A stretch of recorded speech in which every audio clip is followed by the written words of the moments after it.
Hello friends, welcome to AH times. Friends, ఈరోజు మీ అందరికీ ఈ వీడియోలో ఇప్పుడే వచ్చినటువంటి ఒక ఫ్లాష్ ఇన్ఫర్మేషన్ అప్డేట్ గురించి చెప్పడానికే ఈ యొక్క వీడియోని అయితే చేయడం అయితే జరుగుతుందండి.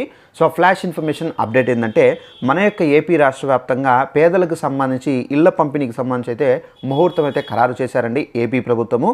అయితే ఈ ఇళ్లకు సంబంధించి మీరు అప్లై చేసుకోవాలంటే తప్పనిసరిగా నిబంధనలు అనేవి ముందైతే మనం తెలుసుకోవాల్సి అయితే ఉంటుంది.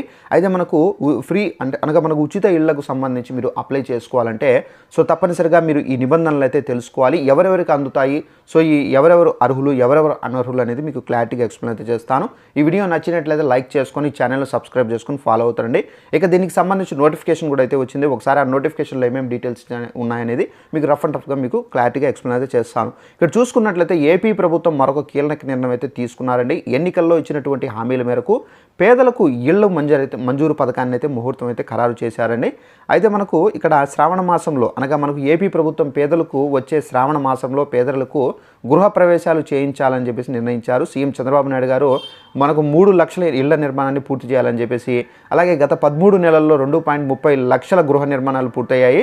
రూఫ్ స్థాయిలో 87,000 ఇళ్ళు అయితే ఉన్నాయి. అలాగే లింటెల్ స్థాయిలో 1.2 లక్షల ఇళ్ళు అయితే ఉండగా మనకు 50,000 ఇళ్ళు అయితే ఉన్నట్టుగా ఇక్కడ చెబుతున్నాయి. ఒక్కో ఇంటి కోసం మనకు కేంద్ర ప్రభుత్వం పేదలకు గృహ నిర్మాణం కోసం ఒక్కో ఇంటికి 1.50 లక్షల రూపాయల చొప్పున అయితే అందిస్తున్నారు. సో గ్రామీణ ప్రాంతాల్లో మనకు వచ్చేసి ఉపాధి హామీ పథకం కింద 30,000 రూపాయలు అయితే ఇస్తున్నారు.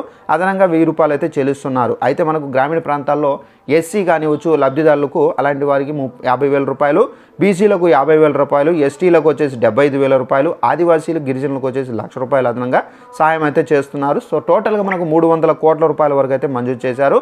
సో 50,000 మంది ఇళ్ల నిర్మాణాన్ని పునఃప్రారంభించినట్లు అధికారులు అయితే గుర్తించారు. ప్రభుత్వం అదనంగా సహాయం అప్పటి నుండి మనకు అందించినప్పటికీ మనకు నిర్మాణం ఎప్పుడో చేపట్టగా మిగిలిన వారి నుండి అయితే ఆరా తీస్తున్నారు. సో నిబంధనలు మనం చూసుకున్నట్లయితే అందరికీ ఇళ్ళు కార్యక్రమంలో భాగంగా గ్రామీణ ప్రాంతాల్లో 3 సెంట్లు, అలాగే పట్టణ ప్రాంతాల్లో 2 సెంట్లు చొప్పున అయితే మీరు భూమిని కలిగి అయితే ఉండాలి. అందించే అంశంపై ఇప్పటికి ప్రభుత్వం మార్గదర్శకాలు అయితే ఖరారు చేసింది. సో మనకు కేయించిన ప్లాట్లకు రాష్ట్ర ప్రభుత్వం కన్వేయన్స్ డీడ్ జారీ అయితే చేస్తుందని చెప్పేసి ఉత్తర్వులు అయితే ప్రకటించారు. సో ఈ కన్వేయన్స్ డీడ్ 10 సంవత్సరాల వ్యవధిలో మనకు ఫ్రీ హోల్డ్ హక్కులకు అయితే అందిస్తున్నట్టు స్పష్టం చేశారు.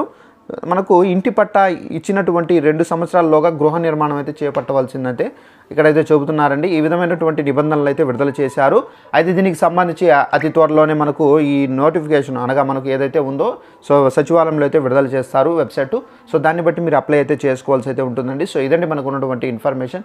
ఈ వీడియో నచ్చినట్లయితే లైక్ చేసుకొని ఛానల్ సబ్స్క్రైబ్ చేసుకోండి. Thanks for watching this video. All the best.